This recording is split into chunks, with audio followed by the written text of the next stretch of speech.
Hi everyone, welcome back to my channel. अगर आप channel पर नए हैं तो चैनल को सब्सक्राइब कर लीजिए, वीडियो को लाइक कर दीजिए और नोटिफिकेशन बेल आइकन को प्रेस कर दीजिए। इस चैनल पर आपको मिलती है बेस्ट करियर गाइडेंस, यूनिवर्सिटी से रिलेटेड सारे अपडेट्स, साथ ही में फोरेंसिक साइंस के स्पेशल लेक्चर्स। तो जल्दी से सब्सक्राइब कर लीजिए, लाइक कर दीजिए और वीडियो को शेयर करना मत भूलिए। Hi everyone, welcome back to my channel. I hope you all are doing good. तो ये है part number 10 of forensic biology and serology, जिसमें हम डिस्कस करने वाले हैं identification of saliva and its examination. तो भाई सलाइवा क्या है, हमें saliva as a forensic evidence क्यों इम्पोर्टेंट है, इसका एग्जामिनेशन कैसे होता है, साथ ही में इसमें कौन कौन से टेस्ट लगाए जाते हैं उनके बारे में हम डिस्कस करने वाले हैं। इसके पहले मैंने आपको बाकी की जितनी भी चीजें होती है फोरेंसिक बायो सीरो के अंदर, जितने भी सैंपल्स आते हैं उन सभी के बारे में ऑलरेडी पढ़ाया हुआ है। एक प्लेलिस्ट मेरी बनी हुई है, तो वो प्लेलिस्ट जाके आप चेक कर लेना, सारे वीडियोस आप देख लेना। और अभी आगे जो कुछ भी लेक्चर्स बचे हुए हैं, अभी इसमें 2 और लेक्चर्स आने वाले हैं, तो वो भी आपको जल्दी मिलेंगे। 2 या 3 भी हो सकते हैं लेक्चर्स अभी बाकी हैं, तो मैं वो भी लेकर आऊंगी। तो अभी तक अगर चैनल को सब्सक्राइब नहीं करा है तो सब्सक्राइब कर लीजिएगा, क्योंकि फॉरेंसिक साइंस से रिलेटेड सारे वीडियोस आपको इसी चैनल पर मिलते हैं। तो चलो स्टार्ट करते हैं हम, और सबसे पहले जान लेते हैं कि सलाइवा है क्या। What is saliva? Biological characteristics of saliva क्या होते हैं? तो सलाइवा, जिसको हम कॉमनली स्पिट बोलते हैं, ठीक है, एक एक्स्ट्रा सेल्यूलर फ्लूइड है जो कि सलाइवरी ग्लैंड्स में से प्रोड्यूस हो रहा है ह्यूमन माउथ में। ठीक है, सलाइवरी ग्लैंड सभी को पता है, हमारे माउथ में सलाइवरी ग्लैंड्स प्रेजेंट होती है। मैं आपको एक इमेज दिखाऊंगी, मैं सारी ग्लैंड्स बताऊंगी कहाँ पे किस लोकेशन पे कौन सी ग्लैंड प्रेजेंट है। तो सलाइवा सलाइवरी ग्लैंड से प्रोड्यूस होता है माउथ के अंदर। ठीक है, ह्यूमंस के अंदर सलाइवा जो है उसमें 99% वाटर होता है। ठीक है, प्लस उसमें इलेक्ट्रोलाइट्स होते हैं, म्यूकस होती है, white blood cells, epithelial cells भी प्रेजेंट होते हैं, जिसमें से आप डीएनए एक्सट्रैक्ट कर सकते हो। तो सलाइवा अगर कहीं से मिला है तो उसमें से डीएनए प्रोफाइलिंग की जा सकती है। साथ ही में इसमें एंजाइम्स भी होते हैं, जैसे कि लाइपेज एंड अमाइलेज भी प्रेजेंट होते हैं। एंटी माइक्रोबियल एजेंट्स होते हैं, जैसे कि सेक्रेटर आईजीए एंड लाइजोजाइम्स भी इसमें प्रेजेंट हैं। ठीक है, ये चीज समझ में आ गई कि सलाइवा में क्या क्या चीजें प्रेजेंट होती हैं। इसके बाद में यहाँ पे जो एंजाइम है जो सलाइवा में मिलता है, वो बेसिकली क्या करता है, डाइजेशन में हेल्प करता है। जो हमारे माउथ में सलाइवा आता है, उस सलाइवा में एंजाइम होता है। वो एंजाइम जब आप खाना च्यू करते हो तो वो आपका सलाइवा मिक्स हो गया, एंजाइम्स मिक्स हो गए, पेट में गए, वो आपके डाइजेशन में हेल्प करते हैं, स्टार्च और फैट को डाइजेस्ट करने में हेल्प होती है। ठीक है, इसके बाद में एंजाइम्स जो है वो फूड को ब्रेक डाउन भी करते हैं, फूड पार्टिकल्स को ब्रेक डाउन भी करते हैं, जो भी आपके ट्रैप रह गए, मान लो दांतों में आपके खाना फंस गया है, तो वो भी एंजाइम्स वो भी करेंगे कि आपके दांतों में जो खाना फंस गया उसको भी ब्रेक डाउन करेंगे और टीथ को प्रोटेक्ट करके रखेंगे बैक्टीरियल डिके से। हाँ, उसके बाद में सलाइवा ल्यूब्रिकेशन का फंक्शन भी करता है। भाई हम खाना खाते हैं तो हमने कोई सूखी चीज खाई है या कुछ ऐसी चीज खाई है, हमें च्यू करना, अगर ड्राइनेस होगी तो खाना च्यू कैसे होगा, नहीं हो पाएगा। तो ये ल्यूब्रिकेटिंग फंक्शन का काम करता है, waiting food and permitting the initiation of swallowing, खाने को निगलने में मदद करता है इजीली। ठीक है, और ओरल म्यूकोसा को ड्राई होने से बचाता है। जो हमारा ओरल म्यूकोसा है उसको ड्राई होने से बचाता, पूरा यहाँ से लेके यहाँ तक। नहीं तो कभी कभी ड्राइनेस फील करिए, कैसा लगता है, ऐसा लगता है चिपक गया हो सब कुछ। अगर सलाइवा नहीं होता तो हमें ऐसा ही फील होता है। तो ठीक है, इतना समझ में आ गया। इसके बाद में next, saliva as a forensic evidence क्यों इंपॉर्टेंट है। फोरेंसिक एविडेंस क्यों एज अ सलाइवा इंपॉर्टेंट होता है? तो सलाइवा बहुत इंपॉर्टेंट रोल प्ले करता है कि पर्सन का जो है कांटेक्ट हुआ है, पर ये इन्फॉर्मेशन हमें मिल जाती है उससे कि इस पर्सन का इसके साथ में कोई कांटेक्ट हुआ है, विक्टिम का और परपिट्रेटर का अगर कोई कांटेक्ट हुआ है तो उससे हमें बहुत यूजफुल इन्फॉर्मेशन मिल सकती है। सलाइवा आपको क्लोथ्स में मिल सकता है, सिगरेट बट्स में। सिगरेट बट्स में क्या होता है, क्यों मिलता है?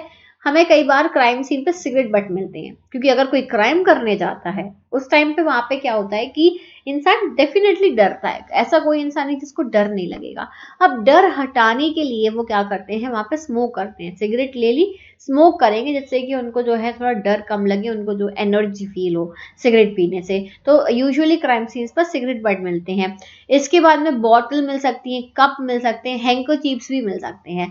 अगर मान लो सेक्सुअल असॉल्ट का केस है तो आपको बाइटिंग, अगर किसी ने काटा है स्ट्रगल के दौरान तो या असॉल्ट हुआ है, किडनैपिंग हुई है, हैंगिंग हुई है, या किसी ने स्पिट किया है, टोबैको स्पिट किया है क्राइम सीन पे, तो वो भी मिल सकता है। अगर किसी ने किसी को काटा है, अगर काटा है दांत लगेंगे, उसमें सलाइवा रहता है तो वो भी लगेगा, तो उसमें भी मिल सकता है। ठीक है, तो ये बहुत सारे इस टाइप के केसेस में, स्ट्रगल, असॉल्ट, किडनैपिंग, हैंगिंग के केस में कैसे मिलेगा, ये बहुत इंपॉर्टेंट है जानना। अगर कोई फांसी लगाता है, ठीक है, किसी ने फांसी लगा के जो है सुसाइड किया है, तो जिस साइड उसकी गर्दन है उस साइड से सलाइवा जो है वो स्पिट होके वो वैसे बह के यहाँ से आएगा शर्ट पे। ठीक है, अगर उसने जो है आत्महत्या की है तो सुसाइड का केस है, तो हैंगिंग के केस में आपको सलाइवा मिलता है। ठीक है, किसी ने जो है टोबैको स्पिट किया है क्राइम सीन पे, तो उसमें से भी आपको सलाइवा मिल सकता है। ये चीज समझ में आ गई, इन केसेस में आपको मिलेगा। इसके बाद में एक बहुत इंपॉर्टेंट चीज आती है, क्या हम ब्लड ग्रुपिंग कर सकते हैं सलाइवा से? तो हाँ, हम ब्लड ग्रुपिंग कर सकते हैं, बट यहाँ पे आपको ये याद रखना है कि दो टाइप के लोग होते हैं, एक होते हैं सेक्रीटर्स और एक होते हैं नॉन सेक्रीटर्स। अब इसका क्या मतलब होता है? सेक्रीटर वो लोग होते हैं जिनके सलाइवा में एबीओ एंटीजन पाया जाता है। सेक्रीटर्स कौन होते हैं? जिनके सलाइवा में एबीओ एंटीजन पाया जाता है। और नॉन सेक्रीटर्स वो होते हैं जिनके सलाइवा में एबीओ एंटीजन नॉट प्रेजेंट, नहीं पाया जाता है। अब यहाँ पे एक चीज और ध्यान रखो, 80% जो लोग होते हैं वो सेक्रीटर्स होते हैं, 20% लोग जो होते हैं वो नॉन सेक्रीटर्स होते हैं। ठीक है, तो जो सेक्रीटर्स है, अगर मान लो सेक्रीटर का सलाइवा है तो आप उससे डेफिनेटली डीएनए प्रोफाइलिंग कर सकते हो। साथ ही में आप यहाँ पे ग्रुपिंग भी कर सकते हो, क्योंकि उसमें एबीओ एंटीजेंस भी पाए गए हैं। आगे बात समझ में? अब आगे बढ़ते हैं, हम सलाइवा से हम एबीओ ग्रुपिंग कर सकते हैं, हम डीएनए प्रोफाइलिंग कर सकते हैं, हम एग्जामिनेशन करेंगे। अब एग्जामिनेशन में सबसे पहला एग्जामिनेशन हम करते हैं फिजिकल एग्जामिनेशन। हम क्राइम सीन पर जाके टेस्ट नहीं लगाने लगते हैं, हम क्राइम सीन पर जाके पहले फिजिकल एग्जामिनेशन करते हैं, यानी कि हम ढूंढते हैं कहाँ पे हैं स्टेन्स। जब ढूंढोगे तभी तो आगे काम करोगे, तो उसके लिए फिजिकल एग्जामिनेशन करना होता है। तो हम क्या करेंगे, हम यहाँ पे light sources, alternate light sources का यूज करेंगे। ऑल्टरनेट लाइट सोर्सेस का मतलब क्या होता है? Alternate light sources different different wavelengths पर काम करते हैं। ठीक है, तो इवन जो आप नॉर्मल वेवलेंथ पे आपको जो नहीं दिख रहे हैं स्टेन्स, वो आप ऑल्टरनेट लाइट सोर्सेस का यूज करके आप उसे देख सकते हो, सलाइवा स्टेन्स को। ठीक है, सलाइवा स्टेन्स जो है वो फ्लोरोसेंस प्रोड्यूस करेंगे जब भी आप किसी स्पेसिफिक वेवलेंथ की लाइट उन पर डालोगे, यूवी, आईआर, ठीक है, या इस टाइप की आप जब लाइट डालोगे, रेड कलर की, ब्लू कलर की, अलग अलग कलर्स की लाइट जब उस पर डलेगी तो आपको वहां पे फ्लोरोसेंस दिखेगा। तो वो हेल्प करता है विजुलाइज करने में सलाइवरी स्टेन्स को, सलाइवा स्टेन्स को। ठीक है, यहाँ पे एक आपको इमेज दिख रही होगी, इस तरीके से उन्होंने लाइट सोर्स डाला तो उन्हें इस तरीके की जो है इमेज यहाँ पे देखने को मिली। नेक्स्ट हम बात करते हैं, वही चीज लिखी हुई है, लाइट सोर्स जो है विजिबिलिटी को बढ़ा देता है, मोर डिस्टिंक्ट और इजी तरीके से आपको दिखने लगता है। जो ऑल्टरनेट लाइट सोर्स होते हैं स्पेसिफिक वेवलेंथ पर आपको लाइट देते हैं, विजिबल स्पेक्ट्रम के बियॉन्ड। तो फॉरेंसिक इन्वेस्टिगेटर्स जो होते हैं वो इजीली विजुलाइज कर लेते हैं और एविडेंस को डॉक्यूमेंट कर लेते हैं, जो आपको नॉर्मल लाइट से नहीं दिख रहा होता है। ठीक है, अब ये तो हो गई फिजिकल एग्जामिनेशन। अब हमें लगाना है टेस्ट, जो कि बहुत ज्यादा इंपॉर्टेंट टेस्ट होता है। बहुत इजी सा टेस्ट है, बहुत सिंपल है, ना ताम झाम नहीं है इसमें कुछ भी, सिंपल सा है। रिएजेंट प्रिपरेशन में आपको क्या चाहिए? 0.5% सॉल्युबल स्टार्च सॉल्यूशन चाहिए, 50 mg सॉल्युबल स्टार्च, ठीक है, बाय 10 ml H2O। ये इसका जो है यहाँ पे दिया हुआ है, इस तरीके से आपका होना चाहिए। और ल्यूगोल्स आयोडीन सोल्यूशन होना चाहिए, 5% ल्यूगोल्स आयोडीन सोल्यूशन आपको यहाँ पे चाहिए। ये दो चीजें आपको चाहिए। अब करना क्या है, हमें 3 टेस्ट ट्यूब लेने हैं, ये आपको मेरे सर के ऊपर दिख रहे होंगे। ये हमारे पास में 3 टेस्ट ट्यूब है, test tube number 1, test tube number 2 और टेस्ट ट्यूब नंबर 3। ठीक है, टेस्ट ट्यूब नंबर 1 में क्या है? टेस्ट ट्यूब नंबर 1 में है हमारा सैंपल, इसमें ये कलर से लिख देते हैं हम, सैंपल, जो भी टेस्ट करना है हमें, सैंपल टू बी टेस्टेड, हमारे पास ये सैंपल है। टेस्ट ट्यूब नंबर 2 में है हमारा कंट्रोल। कंट्रोल का मतलब होता है कि अनस्टेन्ड पीस है, इसमें कोई स्टेन नहीं है, खाली है, कुछ भी नहीं है, कंट्रोल है ये। और तीसरे नंबर पर जो आपने डाला है वो आपने डाला है नोन सलाइवा। हमें पता है कि हमने इसमें सलाइवा डाला है, ठीक है, नोन का डाला है ना, नोन सलाइवा स्टेन डाला है। ऐसा हम क्यों करते हैं, सबसे ज्यादा इंपॉर्टेंट ये बात है। ये करना इसलिए जरूरी क्योंकि अब सैंपल है, एक हमने सैंपल लिया, एक अनस्टेन्ड लिया और एक में हमने सलाइवा लिया। अब हमें डिफरेंस तो समझ में आएगा कम से कम कि क्या डिफरेंस आ रहा है, नहीं तो हम किससे कंपेयर करेंगे, किसी से भी नहीं। तो इसलिए हम 3 टेस्ट ट्यूब लेते हैं।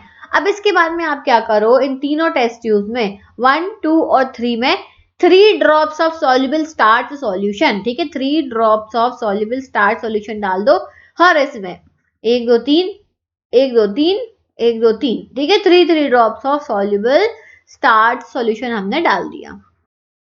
अब क्या करो, अब इसको उठाओ, तीनों टेस्ट ट्यूब्स को उठाओ, इंक्यूबेटर में डाल दो, इंक्यूबेट करो। 1 घंटे के लिए इंक्यूबेट करना है आपको 37 डिग्री सेल्सियस पे। इंक्यूबेटर एक बड़ा सा मशीन होता है, बहुत बड़ी मशीन होती है, तो उसके अंदर आपको रख देना है 1 घंटे के लिए। इंक्यूबेट हो गया 37 डिग्री सेल्सियस पे। अब वापस निकालो बाहर। वापस निकालने के बाद में अब आप इसमें ऐड करोगे 2 ड्रॉप्स, 2 ड्रॉप्स सब में डालोगे ल्यूगॉल्स आयोडीन। क्या डालोगे, ल्यूगॉल्स आयोडीन। जब हम ल्यूगॉल्स आयोडीन डालेंगे उसके बाद में ही हमें रिजल्ट देखने को मिलेंगे। अब रिजल्ट क्या होगा वो मैं आपको बता देती हूँ। चलो, रिजल्ट ऐसा होगा कि हमें फर्स्ट और थर्ड का रिजल्ट सेम मिलेगा, ठीक है। अगर फर्स्ट में सलाइवा है तो हमें फर्स्ट और थर्ड का सेम मिलेगा। अगर फर्स्ट में सलाइवा नहीं है तो हमें फर्स्ट और सेकंड का सेम मिलेगा। नहीं समझ में आया, इधर देखो, ये देखो, अगर मान लो इसमें सलाइवा है तो हमें इस वाले का रिजल्ट और इस वाले का रिजल्ट सेम मिलेगा। अगर इसमें सलाइवा नहीं है तो हमें इसका और इसका सेम मिलेगा। समझ में आ गया, 2 कंडीशन हो सकती हैं, या तो सलाइवा प्रेजेंट है या सलाइवा प्रेजेंट नहीं है। अब कंडीशन क्या हो, अब हमें रिजल्ट क्या मिलेगा, अभी हम ये मान के चल रहे हैं कि हाँ उसमें सलाइवा था, तो अगर dark blue starch iodine complex जो है वो आपको सेकेंड टेस्ट ट्यूब में दिखना चाहिए। डार्क ब्लू स्टार्च आयोडीन क्यों दिखना चाहिए, क्योंकि यहाँ पे जो है फर्स्ट और थर्ड टेस्ट ट्यूब में आपका कलर नहीं दिख रहा है। क्यों नहीं दिख रहा है कलर, क्योंकि यहाँ पे अमाइलेज की activity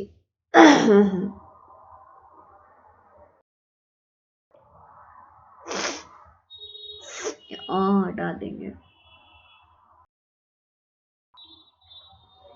dark blue starch iodine हमें दिख रहा है सेकेंड टेस्ट ट्यूब में, ठीक है।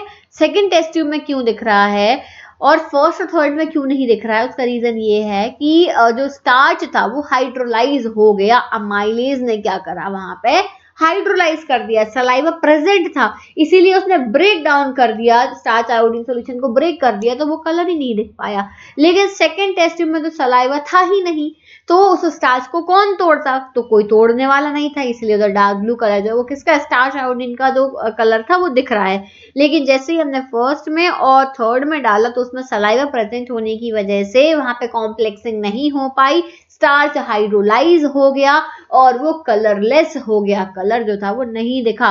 तो लैक ऑफ ब्लू कलर ना होना is the positive result for amylase activity indicates the presence of saliva. Blue colour नहीं आना पॉजिटिव एक्टिविटी है और ब्लू कलर आया है यानी इसमें सलाइवा प्रेजेंट नहीं था।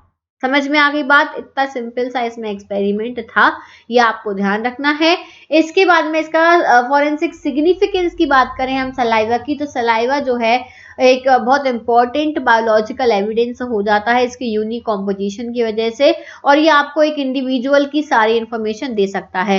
डीएनए एक्सट्रैक्ट कर सकते हैं हम सलाइवा से, और जैसे हमें सस्पेक्ट, विक्टिम या किसी भी उसमें से हमें डाउट है, हमें डीएनए एक्सट्रैक्शन करना है तो हम सलाइवा से कर सकते हैं। सलाइवा वाइट मार्क एविडेंसेस में भी आपको मिलता है, तो फॉरेंसिक ओडोंटोलॉजी में आप एनालिसिस और कंपैरिजन के लिए यूज कर सकते हो।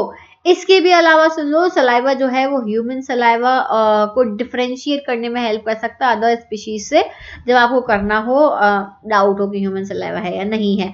ठीक है, presence of saliva in forensic evidence can help distinguish it from other biological evidences. भाई कई बार सीमेन और सलाइवा में कंफ्यूजन क्रिएट हो सकता है, तो आप टेस्ट करके पता कर सकते हो कि सलाइवा है या फिर सीमेन है। सलाइवा जो है वो कई बार ट्रेस एविडेंसेस में मिल सकता है, दूसरे आइटम्स पे मिल सकता है, सिगरेट बट्स पे, ड्रिंकिंग कंटेनर्स पे या बाइट मार्क्स में भी आपको मिल सकता है, तो वो इन्वेस्टिगेशन के दौरान हेल्पफुल रहता है। यही था इसका फॉरेंसिक सिग्निफिकेंस, और इस लेक्चर में इतना ही। सलाइवा के बारे में आपको इतना ही जानना, इतना ही इंपॉर्टेंट था। इसके आगे वाला लेक्चर आएगा, उसमें बाकी के जितने भी एविडेंसेस बचे, बायोलॉजिकल एविडेंस, यूरिन हो गया, फीकल मैटर हो गया, वॉमिट हो गया, उसके बारे में हम डिस्कस करेंगे। सो आई होप आपको समझ में आ गया होगा। डिस्क्रिप्शन में आपको टेलीग्राम ग्रुप का लिंक मिल जाएगा, तो वहां से टेलीग्राम ग्रुप को ज्वाइन कर लीजिएगा। जो भी अपडेट्स होते हैं वैकेंसीज के रिगार्डिंग, एग्जाम्स के रिगार्डिंग, वो सभी आपको इसी चैनल पर मिलते हैं। So thank you so much for watching this video. I'll see you soon on the next video. Till then, take care everyone. Bye bye.